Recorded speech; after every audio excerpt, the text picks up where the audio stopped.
Thank you very much, Mr. Chairman. The declaration reads as follows.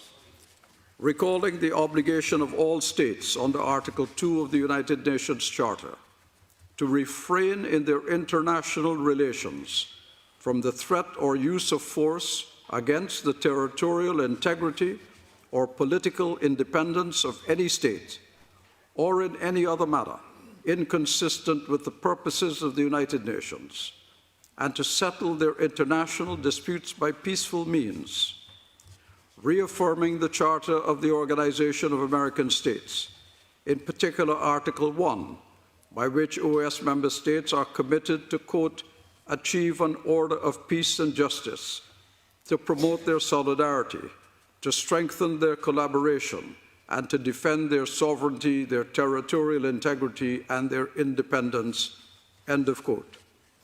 Recalling Declaration CP/INF.9293, titled The Situation in Ukraine, adopted February 25, 2022 by 25 OAS member states, which strongly condemned the aggression by the Russian Federation against Ukraine. Recalling Resolution CP/Res 1192, titled The Crisis in Ukraine of March 25, 2022, which, inter alia, called on the Russian Federation, quote, to withdraw immediately all its military forces and equipment from within the internationally recognized borders of Ukraine, unquote. Recalling also Resolution CP/Res 1195, titled Suspension of the Status of the Russian Federation as a Permanent Observer to the Organization of American States, which suspended the Russian Federation status from the OAS. Noting with concern that 2 years have elapsed since the aggression by the Russian Federation against Ukraine. Noting with concern also the January 24, 2024 report of the International Monetary Fund on the impact of the Russian Federation's prolonged hostilities against Ukraine, including adverse supply shocks to global recovery with spikes in food, energy, and transportation costs. Troubled at the continued violations of human rights and the humanitarian toll on the people of Ukraine, including the increasing number of displaced persons.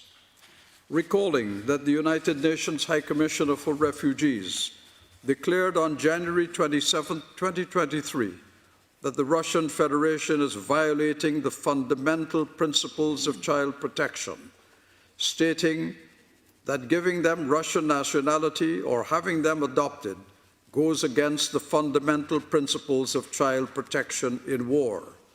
And recalling also Articles 8, 11, and 21 of the United Nations Convention on the Rights of the Child, Article 50 of the Geneva Convention relative to the protection of civilian persons in time of war, and Article 77 of Protocol 1, additional to the Geneva Convention of 12 August 1949, relating to the protection of victims of international armed conflict. Noting with appreciation the International Criminal Court's decision of 17th March 2023 to issue arrest warrants against Russian officials for the war crimes of unlawful deportation and transfer of populations, in particular children, from temporarily occupied areas of Ukraine to the Russian Federation to the detriment of Ukrainian children.